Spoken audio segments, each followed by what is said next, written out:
Hunter or Cooper Webb, who did it better? Well, if you're talking about who got paid the most, it's definitely Cooper Webb. Well, he needs to get more money because he's back with Alden Baker, because, you know, that guy is telling him, hey, this costs some money for these performance boosts. That's a joke. I will get into that. Hunter, if you're going off of like a just sheer raw excitement factor, it was the 250 main event for sure. He got a bad start. He ruffled his way through the pack, and on the last lap, last corner, made it happen. Do I believe he was overly aggressive in spots that he could have easily been on the ground? Yeah, when he hit Mosman and then ended up taking Mosman out and even cutting off little Deegan on the finish line. He went clearly from the left side of the track to the right side of the track, and it was an ego move in my opinion. It was, hey, you're the young gun coming up, but I'm the veteran. I'm supposed to win. How do you like this? It was a little bit of hazing, I would say, going into the ranks. And Deegan was very composed. The kid is flashy. He likes to throw some elbows in there. He was looking around where Hunter was, and he didn't care that he was the dude that was meant to win. He was out there to try to do his damnedest. I'm excited to watch him. Yeah, there's a lot of hype on the internet for pretty much everything he does. No matter if he fails or succeeds, it's going to be a win-win. He's literally in a win-win situation. I don't know how else to put it, but the kid has an amazing opportunity, and he is clearly taking advantage of it 1,000%. Even winning his heat race, did I expect it to happen? Not really, but am I surprised? No, I'm not surprised. If the rumors were that he was the fastest guy at the star track, well, it makes sense for him to go out there and for 6-8 minutes be able to cross the finish line first. If I'm going back to Hunter a little bit, his little, I did this in my other technique video, he had some exceptional lines where he was missing one of the top lip of the dragonback. Dragonbacks are scary. And the last thing you want to do is barely hit the last one with your back wheel and not be expecting it and not be blipping the throttle or something, then a clear endo. Because we all saw what happened with Webb when he missed some of the bumps in a dragonback. Well, he ended up endoing into the face of a triple a couple years ago. Dragonbacks just are scary as hell, just plain and simple.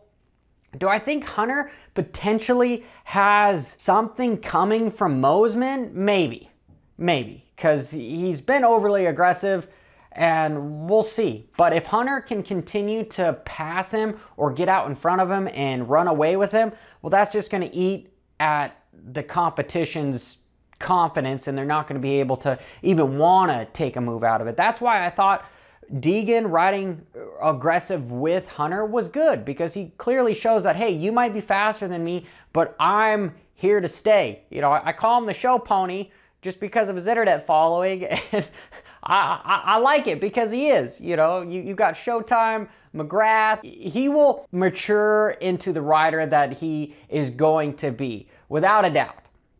And if I'm getting a little bit into the 450s between Cooper Webb and Sexton, man, Webb, what can you say? That's the last guy that you want to be wearing you down. Sexton might be like that cheetah. I'm going to a stupid analogy because Sexton is just so incredibly fast. His raw speed is there, but for some reason, a small little chink in his armor, he just unfolds. Whether it's Tomac or Webb, you've got, I'm going to call Webb a gazelle because he's just some guy that can just stay consistent and just keep moving forward for a long period of time. He doesn't have cheetah speed. However, he can run you down, and once the cheetah gets tired, he can eat you. That might be it's the tortoise and the hare. Maybe Webb is more of like a tortoise. A little bit of them going from the inside of that triple. They kept going lower and lower and lower because the ruts were getting so big, and they were still trying to seat bounce that triple, and they kept casing it. So the line went from the left side of the whoops to the far right of the whoops, and Sexton just got caught up in the V and went back and forth and ended up going down. We saw Cooper Webb do almost the exact same thing. Case the triple out of the corner and then almost fall off the track, but he was able to keep it on two wheels and win the race. It could easily have been the other way around, where Webb was close, falls, doesn't get on the podium, ruins his confidence. You might not have seen him back on the podium. Now we have a reverse where Sexton lost it, was out front. It was his race to lose, a lot like Thrasher's. Ended up still being on the podium just because of how far ahead he was. And Sexton, man, he needs to get more on a roll where he's winning a couple in a row. I don't know what else to say because I don't feel as if he's lost any confidence. Thrasher, on the other hand, that one stings. I think that stings more than Sexton. Sexton still got a podium. Thrasher still got a podium. But if I'm just speculating on who's hurting more, well, it's the younger kid in Thrasher than Sexton, because Sexton's been here multiple times before. Supercross last year, motocross last year, and now, unfortunately, this year. He's got a win under his belt. Do I think he can do it again? Yes.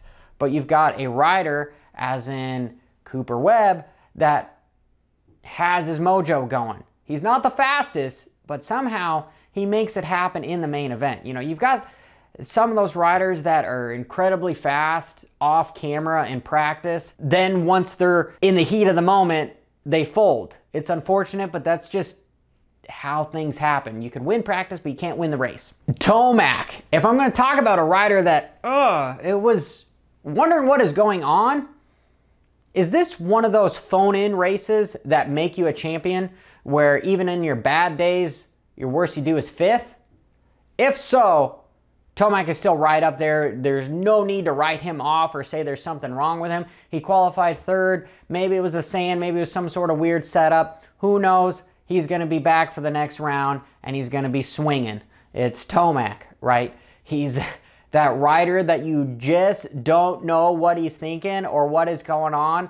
Even when he did have a torn ACL, you didn't know he was injured. And then he just decides to pull out of the last race in Supercross last year at Utah and go, you know what? I've won the championship. I'm moving on to Moto.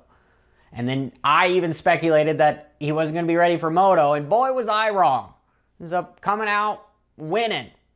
And this time, this is usually the part in the series where Tomac starts leveling up. It's a little ironic that his worst finish is coming right here, because normally his worst finishes are the first couple rounds in Supercross.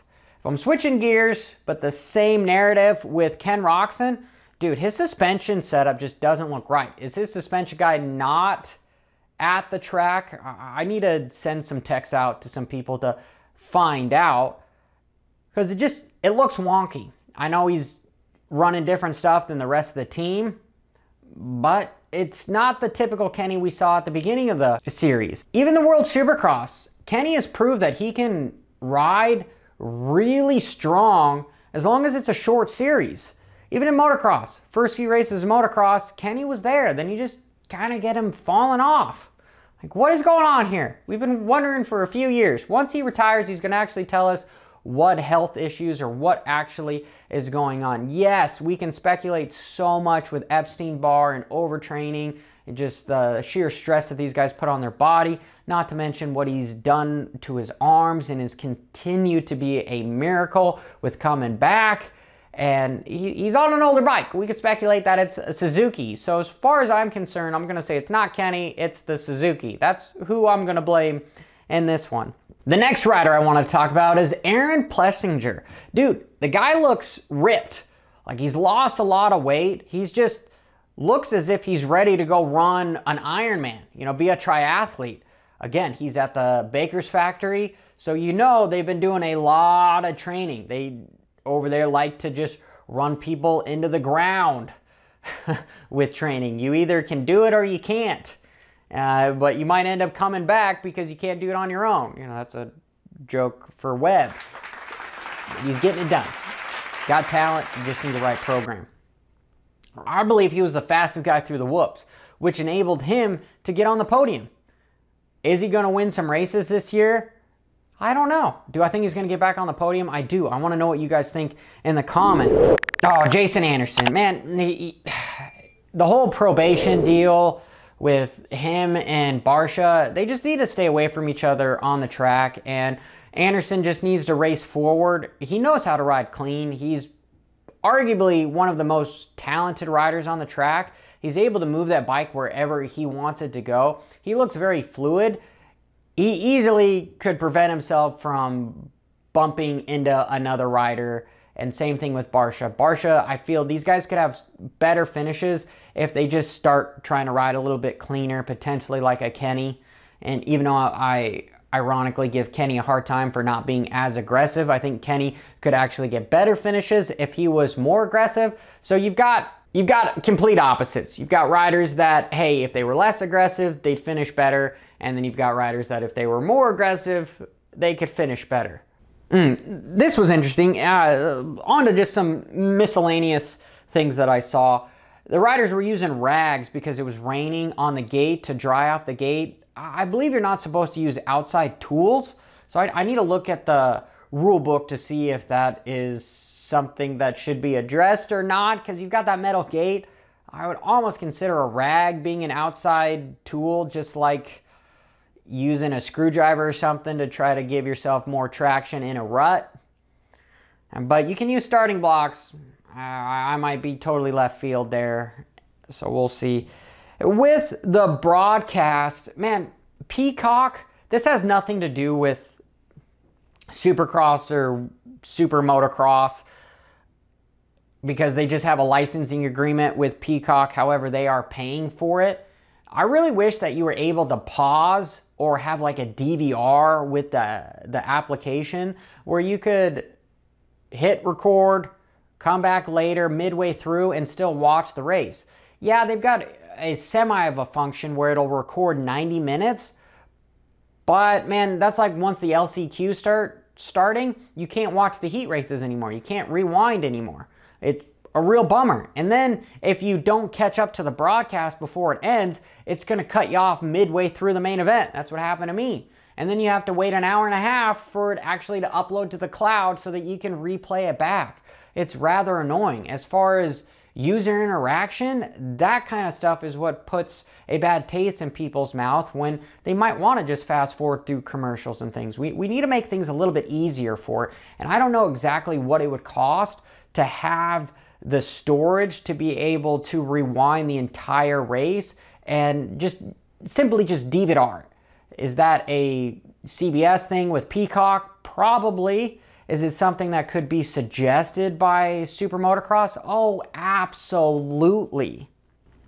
And in closing, I have to tell you guys, I sincerely effing appreciate everybody that is hitting the subscribe button and dropping that WFO on the like button, sharing it to your buddies. It's helping me out. I feel exhilarated, almost like a good segue to this race. Both main events, my fists were clenched. There was goosebumps going up. My hair was sticking up. My heart rate was elevated during both 250 and 450. They're doing a great job of just sheer racing till the end. It's exciting. And I can't wait for more racing action.